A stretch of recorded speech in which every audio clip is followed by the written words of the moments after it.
Assalamualaikum warahmatullahi wabarakatuh. Apa kabar siswa-siswi kelas 7? Mudah-mudahan kalian tetap sehat dan pastinya tetap harus semangat untuk mengikuti pembelajaran hari ini. Baik anak-anak ibu, berjumpa lagi dengan Ibu Dewi dalam pembelajaran bahasa Indonesia. Seperti biasa, sebelum kalian memulai pembelajaran pada pagi hari ini, kita berdoa terlebih dahulu agar kegiatan pembelajaran kita dilancarkan oleh Allah yang Maha Kuasa. Baik, doa akan Ibu pimpin. Silahkan anak-anak Ibu semuanya berdoa menurut agama dan kepercayaan masing-masing. Berdoa dimulai. Berdoa selesai. Anak-anak, masih ingatkah kalian pada pertemuan sebelumnya kalian telah menuntaskan bab pertama kita yaitu tentang teks deskripsi. Nah, pada pertemuan kita yang ini kita akan membahas tentang bab kedua yaitu teks cerita imajinasi atau teks cerita fantasi. Nah, adapun KD atau kompetensi dasar yang akan kalian pelajari pada pertemuan kita kali ini yaitu di kompetensi dasar 3.3 yaitu mengidentifikasi unsur-unsur cerita imajinasi yang dibaca dan didengar. Nah, berdasarkan kompetensi dasar tersebut, maka tujuan pembelajaran yang akan kalian capai pada pertemuan kali ini adalah anak-anak ibu diharapkan untuk mampu menentukan unsur-unsur cerita imajinasi yang dibaca dan didengar.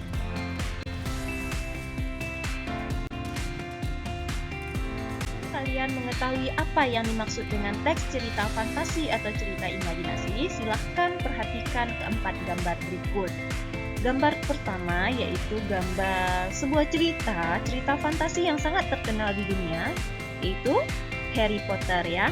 Harry Potter ini memiliki, kalau kita lihat di gambar ini, dia bisa terbang dengan sapu dan mempunyai sebuah tongkat ajaib. Jadi sesuatu yang tidak mungkin terjadi ya jika di dunia nyata atau dalam kehidupan sehari-hari. Selanjutnya adalah gambar, ya ini gambar mungkin cerita kesukaan kalian, yaitu gambar Doraemon. Doraemon merupakan cerita di mana di dalamnya diceritakan sebuah robot yang berbentuk kucing dengan kemampuan bisa mengeluarkan berbagai jenis barang dari dalam kantong ajaibnya untuk membantu temannya. Nah, apakah mungkin hal itu bisa terjadi di dunia nyata? Nah, itu ajaib ya, suatu keajaiban. Ya, itu tidak mungkin terjadi di kehidupan sehari-hari. Nah, selanjutnya jika tadi dua gambar di atas merupakan cerita dari luar, maka ini adalah sebuah cerita fantasi yang ditulis oleh orang Indonesia. Ini adalah penulis hebat ya. Judulnya adalah Nataga ya, Nataga ekor biru ya. Menceritakan tentang seekor naga dengan ekor biru. Ini dikarang oleh Ugi Agustono. Selanjutnya, nah ini juga merupakan karya cerita fantasi dalam negeri yang ditulis juga oleh penulis terkenal yang bernama Joko Lelono dengan judul Anak Rembulan ya.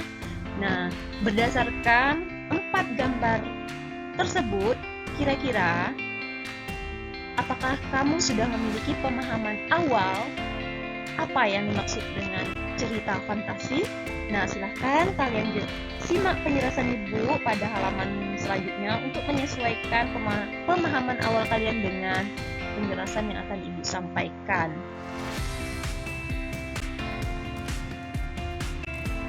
Maka, apa itu yang dimaksud dengan cerita imajinasi atau cerita fantasi?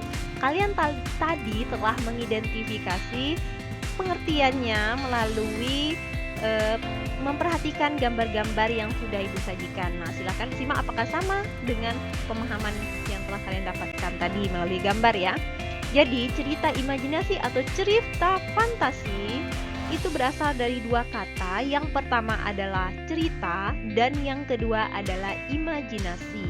Nah, menurut Kamus Besar Bahasa Indonesia atau KBBI, cerita merupakan tuturan yang membentangkan proses terjadinya suatu hal atau peristiwa atau kejadian. Sedangkan imajinasi memiliki arti hampir mirip dengan fantasi.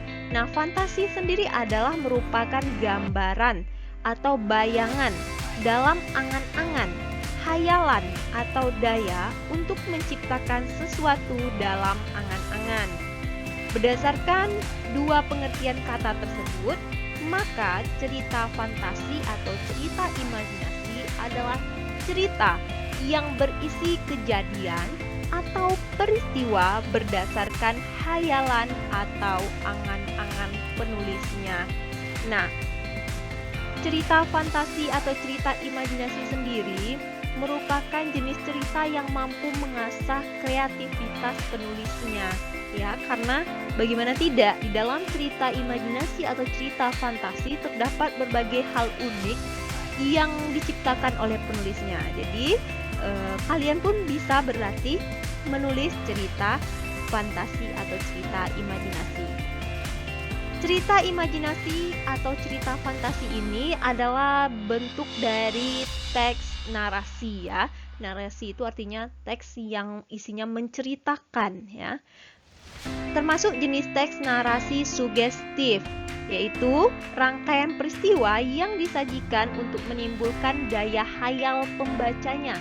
Ya, jadi ketika kamu membaca teks cerita imajinasi atau cerita fantasi ini, maka kalian diajak untuk berpetualang, ya, menyusuri isi cerita dengan daya hayal yang tinggi biasanya ya. Contohnya apa saja yang termasuk ke dalam cerita imajinasi ya tadi? Seperti gambar yang telah kalian saksikan pada halaman sebelumnya, yaitu ada gambar Cinderella. Cinderella termasuk apa? Ya, dongeng ya, dongeng atau cerita anak ya. Dongeng, cerita anak, cerita pendek, dan novel ya. Ketika dongeng, cerita anak, cerita pendek, dan novel tersebut mengandung imajinasi penulis ya, yang mampu menimbulkan daya hayal pembacanya, maka bisa dikategorikan sebagai cerita imajinasi atau cerita fantasi.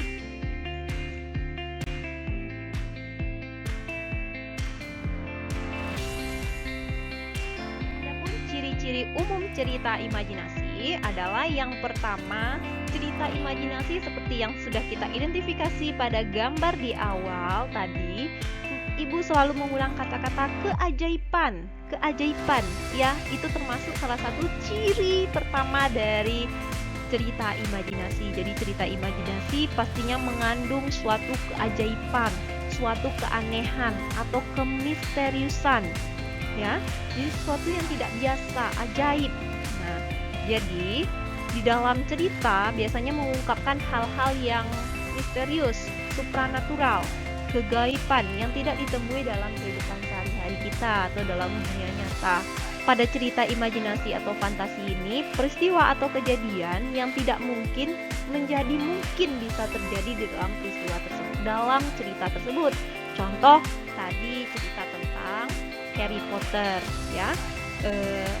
Seorang yang bisa terbang dengan sapu ya dan mempunyai tongkat ajaib, itu sesuatu hal yang tidak mungkin terjadi di dunia nyata. Selanjutnya adalah yang kedua. Ciri yang kedua adalah cerita fantasi memiliki ide cerita. Ya pasti ya, setiap cerita atau teks apapun itu memiliki ide cerita. Namun ide cerita yang dimiliki oleh cerita fantasi atau imajinasi ini bersifat terbuka. Artinya idenya yang digunakan oleh penulis itu tidak terbatas ya, tidak terbatas oleh kehidupan nyata saja, sangat luas karena mengasah kreativitas sehingga menghasilkan karya cerita imajinasi yang tidak mungkin terjadi di dunia nyata. Makanya penulis dapat menuliskan cerita apapun sesuai dengan imajinasi mereka ya, sesuai dengan imajinasi si penulisnya. adalah cerita imajinasi atau cerita fantasi ini menggunakan latar dengan lintas ruang dan waktu ya. Jadi di dalam cerita fantasi atau cerita imajinasi, tokoh latar yang dialami oleh tokoh itu bisa jadi adalah dibagi dua. Yang pertama adalah latar yang ada dalam kehidupan sehari-hari dan ada latar yang tidak ada dalam kehidupan sehari-hari. Sedangkan alur atau rangkaian peristiwa yang terjadi dalam cerita fantasi sendiri memiliki kekhasan atau keunikan tersendiri, yaitu biasanya alur yang digunakan menggunakan berbagai latar yang menerobos dimensi ruang dan waktu. Menerobos itu artinya melintasi ya, melintasi dimensi ruang dan waktu, tidak terbatas. Jalinan peristiwa pada cerita imajinasi bisa jadi berpindah-pindah dari berbagai latar yang melintasi ruang dan waktu. Dan yang keempat adalah cerita imajinasi memiliki tokoh yang unik ya. Lagi-lagi unik ya, kenapa? Karena kaya dengan kreativitas penulisnya. Tokoh unik, memiliki kesaktian. Contoh tadi Doraemon. Doraemon kesaktiannya apa? Ya, memiliki kantong ajaib yang bisa mengeluarkan benda apa saja yang dibutuhkan oleh temannya. Nah, tokoh dalam cerita imajinasi itu unik tadi, seperti cerita Doraemon salah satunya ya. Tokoh mengalami peristiwa misterius yang tidak terjadi pada kehidupan sehari-hari. Tokoh mengalami kejadian dalam berbagai ruang dan waktu. Ya, jadi sudah 4 ciri umum dari teks cerita fantasi. Ada 6 ya, nanti pada halaman berikutnya akan Ibu sampaikan 2 lagi. Ciri selanjutnya dari teks cerita imajinasi atau cerita fantasi ini adalah yang kelima, cerita fantasi atau cerita imajinasi bersifat fiksi atau fiktif. Artinya, cerita ini bukanlah merupakan kejadian nyata. Cerita imajinasi atau cerita fantasi ini bisa diilhami ya, bisa diilhami. Ilhami itu artinya bisa didasari, bisa terinspirasi dari latar nyata ya, atau objek dalam kehidupan sehari-hari, tetapi tetap diberi unsur hayalan, tidak sesuai dengan kejadian nyata yang sebenarnya, tetapi terinspirasi dari kejadian nyata dan ditambahkan dengan unsur hayalan. Yang keenam adalah dari segi bahasa yang digunakan. Di dalam cerita imajinasi atau cerita fantasi ini, bahasa yang digunakan adalah bahasa yang variatif. Variatif artinya beragam ya, beragam, ekspresif ya, dan merupakan ragam percakapan sehari-hari, bukan ragam formal, tetapi ragam percakapan sehari-hari. Yang namanya cerita pastilah harus menggunakan kata-kata yang menarik perhatian pembacanya. Jadi ada 6 ya ciri umum dari teks cerita imajinasi atau teks cerita fantasi ini. Selanjutnya kita akan membahas tentang jenis-jenis cerita fantasi ya. Cerita fantasi berdasarkan jenisnya dibagi atas 2 kategori. Yang pertama, jenis cerita fantasi berdasarkan latar ceritanya. Yang kedua adalah jenis-jenis cerita fantasi berdasarkan kesesuaiannya dengan kehidupan nyata atau kehidupan sehari-hari. Kita mulai dari berdasarkan latarnya ya. Berdasarkan latarnya, cerita fantasi atau cerita imajinasi terbagi atas 3 jenis cerita. Yang pertama adalah cerita imajinasi sezaman. Cerita imajinasi sezaman artinya cerita tersebut menceritakan tentang kejadian atau latar pada satu waktu saja ya, pada satu waktu saja, yaitu pada saat sekarang.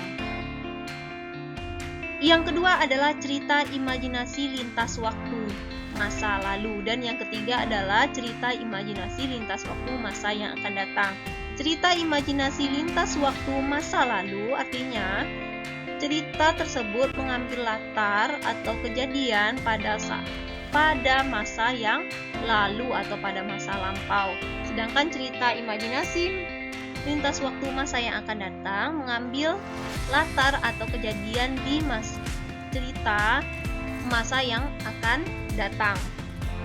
Sedangkan berdasarkan kesesuaiannya dalam kehidupan nyata, cerita fantasi terbagi atas dua. Yang pertama adalah cerita imajinasi total.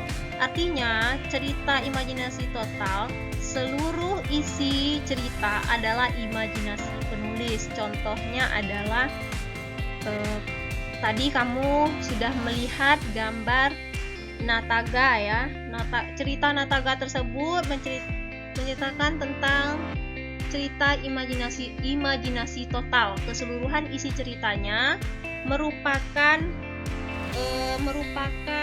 fantasi penulis ya. Baik itu nama objeknya, nama kotanya itu tidak ada di dunia nyata dan benar-benar merupakan rekaan atau merupakan imajinasi penulisnya.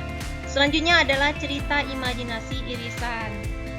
Cerita ini tidak 100% merupakan artinya ada beberapa bagian dalam cerita yang terdapat dalam dunia nyata ya, terinspirasi dari dunia nyata. Bisa jadi itu nama tokohnya atau nama tempat dalam cerita tersebut.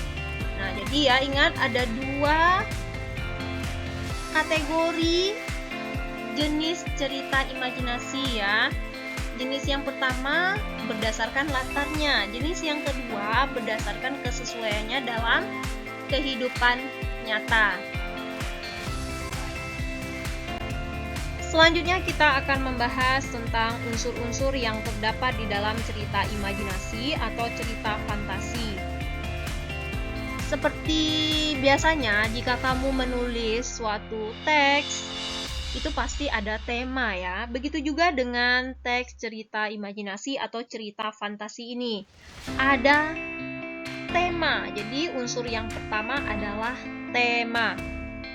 Nah, tema sendiri merupakan gagasan atau dasar yang menjadi ide cerita. Nah, biasanya tema ini terinspirasi dari kehidupan sehari-hari.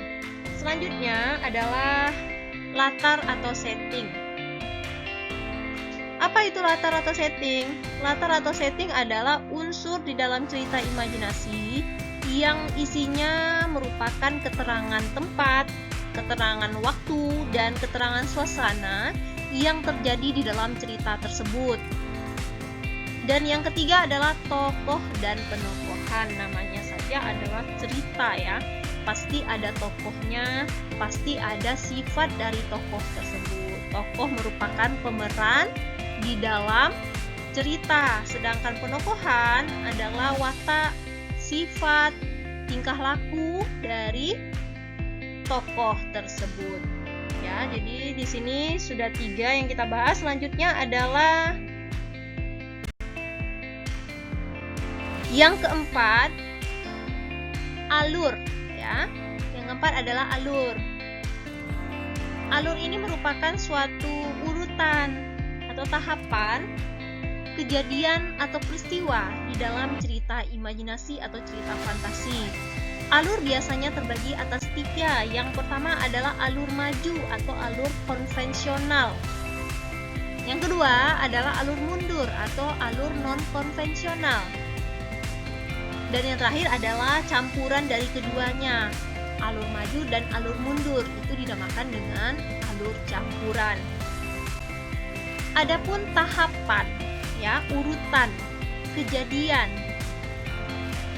atau peristiwa dalam cerita imajinasi atau alur ini memiliki beberapa tahapan. Yang pertama biasanya dimulai dengan perkenalan, diperkenalkan terlebih dahulu tokohnya.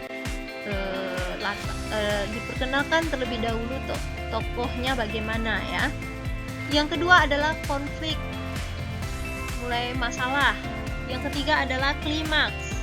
Yang keempat adalah anti klimaks. Dan yang kelima adalah penyelesaian. Penyelesaian berarti ceritanya sudah tamat atau berakhir. Selanjutnya adalah sudut pandang.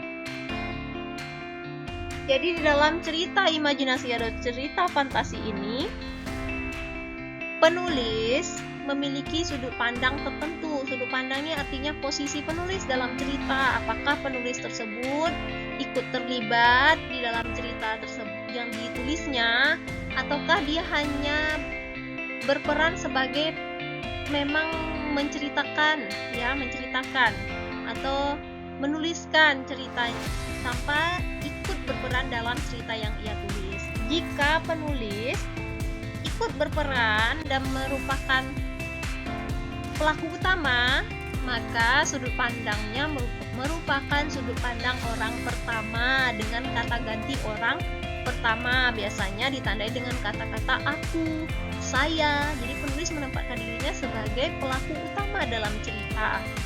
Selanjutnya adalah sudut pandang orang pertama pelaku sampingan. Nah, ini juga penulis terlibat di dalam cerita, namun penulis bukanlah merupakan tokoh utama dalam cerita tersebut. Dan yang terakhir adalah sudut pandang orang ketiga. Artinya penulis tidak ikut terlibat di dalam cerita yang ia tulis. Dia hanya sekedar menuliskan cerita tentang imajinasinya. Ya, biasanya menggunakan kata ganti orang ketiga, yaitu dia, ia, ataupun nama orang.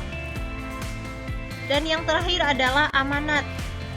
Nah, amanat, yang namanya amanat ya, jika kamu ingat ketika kita melaksanakan upacara pasti akan ada selalu amanat dari pembina upacara. Amanat itu biasanya berisi pesan ya, pesan atau nasihat. Nah, kalau dihubungkan dengan cerita imajinasi berarti adalah pesan atau nasihat dari penulis kepada pembaca. Pesan ini mengandung nilai-nilai moral yang baik untuk pembacanya. Jadi ada 6 unsur dalam cerita imajinasi atau fantasi. Yang pertama adalah tema, latar, alur, tokoh dan penokohan, sudut pandang, dan amanat.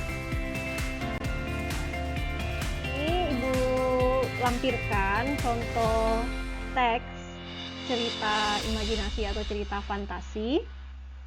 Silakan anak-anak Ibu bisa membaca dengan judul Berlian 3 Warna. Teks ini Ibu kutip dari buku Bahasa Indonesia buku siswa kelas 7 edisi revisi 2017 kurikulum 2013 ya. Di sini bagian pertama adalah Anika menemukan 3 kotak berwarna ungu, biru, dan kuning di kamar ibunya. Kata ibunya, jika ada 3 sahabat yang menyukai warna seperti pada kotak itu akan mendapatkan petualangan indah dan sekaligus mendapatkan hadiah itu. Tapi waktu yang diberikan untuk berpetualang hanya 1 jam. Anika menyukai warna ungu. Tamika, teman dekat Anika, menyukai warna biru. Dan Cika menyukai warna kuning. Saya ingin mencoba petualangan indah itu, Bu. Saya punya sahabat yang menyukai warna itu. Anika meyakinkan ibunya. Dengan kesepakatan ketiga sahabat itu berkumpul di rumah Anika. Minggu pukul 6, mereka semua masuk ke kamar Anika yang serba biru. Di kamar Anika serasa ada di langit. Ayo kita buka kotak masing-masing sesuai dengan warna kesukaan. Sekarang kita buka. 1, 2, 3. Wow! 5 detik kemudian mereka terlempar di gerbang sebuah kerajaan. Mereka terkejut karena di hadapannya berdiri seorang ratu yang seluruh tubuhnya dihiasi berlian. Selamat datang di negeri kami. Peramal kerajaan mengatakan bahwa akan datang 3 anak yang akan menyelamatkan putri kami. Saya mempunyai anak yang bernama Candy. Ia tertidur sejak 2 tahun yang lalu dikarenakan ia memakai 3 kalung berlian sekaligus. Setetes air mata pun jatuh dari wajah sang ratu. Tolong selamatkan putriku. Tapi Cika dan Tamika memprotes bersamaan karena mereka berdua membayangkan akan bersenang-senang dalam petualangannya. Cika, Tamika, ayo kita tolong putri, mereka sedang menghadapi masalah. Anika mantap menjawab sambil menarik dengan paksa kedua tangan sahabatnya yang masih ragu. Itu Putri Candy. Anika berlari menuju Putri tempat tidur Candy. Dengan ragu, Tamika dan Chika ikut mendekat. Ayo kita ambil sesuai warna, Anika menjelaskan. Baik, jawab Tamika dan Chika serempak. Setelah itu, Putri Candy menguap. Pelan-pelan matanya terbuka. Oh, terima kasih. Sebagai hadiahnya, ambil ini. Ratu memeluk ketiga gadis itu lalu memberikan tas yang lumayan besar. Terimalah ini sebagai ungkapan terima kasih kami. Ratu berucap penuh haru. Dengan cepat, Tamika dan Chika menyahut tas yang diberikan Ratu. Tapi mereka berdua tidak kuat mengangkat tas besar itu. Waktu kita tinggal 15 menit lagi, kita harus segera pergi, Anika berteriak. Tapi tas berisi berlian ini tidak bisa kita bawa, kata Tamika dan Chika hampir bersamaan. Tinggalkan saja tas itu, yang penting kita harus keluar dari kerajaan ini, tegas Anika. Anika menarik kedua tangan sahabatnya untuk menyatukan ketiga kotak berlian 3 warna. Dan, boom, mereka terlempar kembali ke atas tempat tidur Anika. Gagal total petualangan kita karena kita meninggalkan satu tas besar isi berlian itu. Tamika berteriak ke arah Anika. Kamu menyia-nyiakan rezeki yang ada di depan kita. Chika menimpali dengan keras. Anika dengan tenang memegang kedua tangan sahabatnya. Kita tidak gagal dan kita tidak sia-sia. Kita telah berhasil menolong orang dan menyelamatkan diri kita sendiri. Untuk apa setumpuk berlian tapi riwayat kita tamat? Anika menggenggam erat tangan sahabatnya. Tamika dan Chika menyambut erat genggaman tangan Anika. Ketiga sahabat itu saling merangkul. Nah, itu tadi cerita imajinasi dengan judul Berlian 3 Warna. Nah, sekarang setelah kalian menyimak dan membaca teks tersebut, silahkan kita akan berlatih untuk menentukan unsur-unsur cerita imajinasi yang telah Ibu sampaikan pada halaman-halaman sebelumnya. Berikut hasil identifikasi berdasarkan cerita imajinasi yang telah kalian simak dan kalian baca tadi ya, dengan judul Berlian 3 Warna. Yang pertama kita akan mengidentifikasi temanya. Temanya adalah dari isi cerita dari awal sampai akhir itu bertemakan tentang persahabatan ya, persahabatan antara Anika, Chika, dan Tamika. Untuk tokoh dan penokohannya, silakan lihat tabel berikut. Nah, kalau tokoh berarti setiap tokoh pasti ada penokohannya, ada sifat atau karakter yang dimiliki oleh tokoh tersebut. Kita mulai dari tokoh Anika. Anika di sini berperan sebagai pemeran utama ya, pemeran utama dalam cerita tersebut. Watak tokohnya di sini merupakan watak tokoh yang protagonis, artinya watak tokoh yang baik ya. Pemberani dan penolong. Ya, sebenarnya ada 3 tadi ya, tegas ya. Pemberani, penolong, dan tegas. Nah, di sini Ibu contohkan 2 saja, pemberani dan penolong. Bukti teks dalam cerita. Jadi kalau kita mengatakan dia pemberani, Anika pemberani, apa buktinya? Maka kita lampirkan. Kita lampirkan isi teks cerita yang kita baca sesuai dengan penokohannya. Karena dikatakan pemberani, maka kita pilih bagian mana yang menceritakan tokoh Anika tersebut pemberani. Nah, Ibu kutip di dalam teks ada bertuliskan, saya ingin mencoba petualangan indah itu, Bu. Nah, berarti kan menggambarkan si Anika merupakan tokoh yang tidak takut untuk memulai sebuah petualangan, artinya pemberani. Yang kedua, wataknya adalah penolong. Buktinya di dalam teks cerita adalah Chika dan Tamika, ayo kita tolong Putri, mereka sedang menghadapi masalah. Nah, ayo kita tolong Putri. Dia mengajak teman-temannya untuk menolong putri. Ini ada di dalam teks ya. Maka sifatnya adalah penolong. Yang selanjutnya adalah Ibu Anika. Ibu dari Anika, yaitu watak tokohnya adalah bijaksana. Nah, untuk watak tokoh Ibu Anika bisa terdapat hampir di awal dan cerita ya. Di awal cerita mengizinkan anaknya untuk memulai sebuah petualangan. Itu merupakan sifat yang bijaksana. Karena dia percaya dengan anaknya. Yang ketiga maksud ibu adalah tokoh Tamika. Tamika adalah teman dari Anika. Ini kurang baik ya sifatnya, yaitu pamrih. Pamrih itu artinya mengharapkan imbalan. Apa buktinya dalam cerita? Dengan cepat Tamika dan Chika menyahut tas yang diberikan ratu.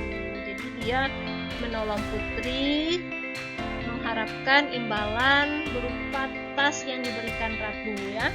Dengan cepat berarti dia memang menginginkan, memang itu keinginannya ya.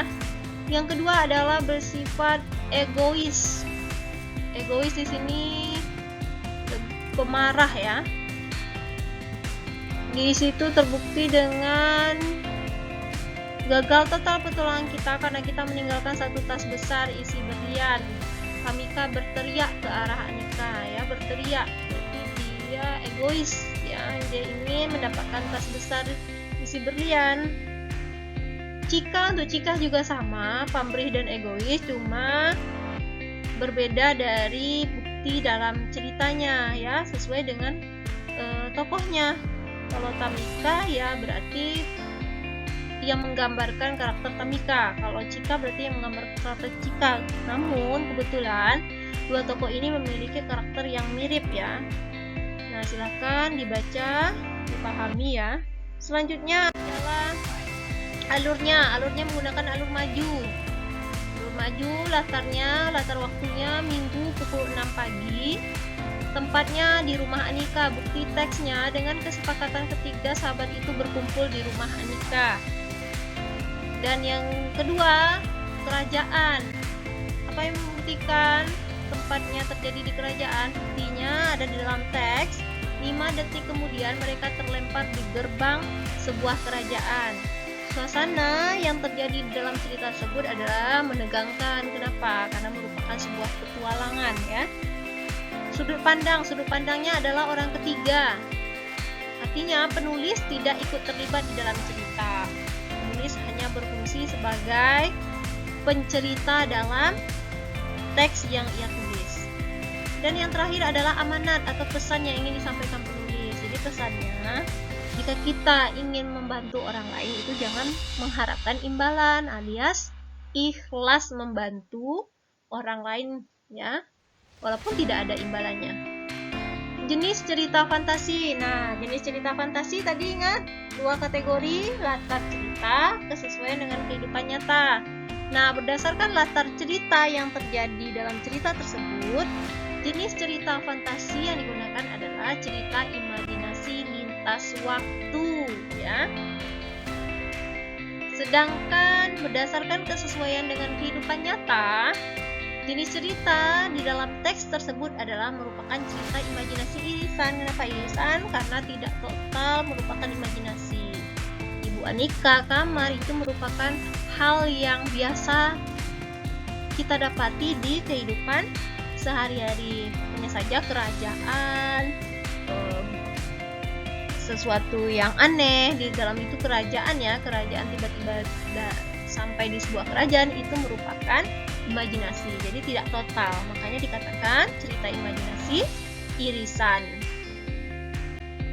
Berikut disajikan sebuah teks dengan judul Rara dan 3 butir jagung emas. Silahkan anak-anak ibu baca teks ini dengan saksama atau dengan teliti. Setelah itu kalian jawab pertanyaan yang ada pada halaman berikutnya berdasarkan isi teks ini, berdasarkan isi teks Rara 3 butir jagung emas. Jadi ini adalah teksnya. Setelah kalian baca teks, baru nanti Ibu lampirkan pertanyaannya, tetapi pertanyaan tersebut dijawab berdasarkan teks yang ini ya nak, teks Rara dan 3 butir jagung emas. Nah, ini pertanyaannya. Yang pertama, kalian cari tokohnya. Nah, ini ada 3 nih, ada 3. Nah, sini sudah ada ibu lampirkan, tokohnya berarti hanya 3. Siapa saja kalian tuliskan. Setelah itu penokohan setiap tokoh, ya. Tokoh pertama penokohannya seperti apa? Bukti teksnya. Silahkan lihat lagi contoh cara mengidentifikasi yang sudah ibu lampirkan pada halaman sebelumnya. Yang kedua adalah tema cerita tersebut adalah, nah jadi kalian cari apa tema dari cerita yang kalian baca. Rara dan 3 butir jagung emas. Yang ketiga, tulislah latar waktu, tempat, dan suasana beserta bukti teks yang terdapat dalam cerita di atas. Yang keempat, apakah amanat dari cerita tersebut? Silakan dicari apa amanatnya. Yang kelima adalah sudut pandang yang digunakan penulis dalam cerita tersebut adalah. Yang keenam, berdasarkan latarnya, cerita tersebut termasuk jenis cerita fantasi. Dan yang terakhir, yang ketujuh, berdasarkan kesesuaian dengan kehidupan nyata, cerita tersebut termasuk jenis cerita fantasi apa? Nah, silakan ini semua pertanyaan ini setelah ibu contohkan pada halaman sebelumnya. Tetapi ingat, teks yang kalian cari itu adalah teks Rara dan 3 butir jagung emas. Teks itulah yang digunakan untuk menjawab tugas ini. Silahkan dikerjakan tugasnya dengan teliti dan dikumpulkan ke WA ibu. Akhir kata, terima kasih atas partisipasi kalian dalam pembelajaran bahasa Indonesia hari ini. Sampai berjumpa pada pertemuan berikutnya. Wassalamualaikum warahmatullahi wabarakatuh.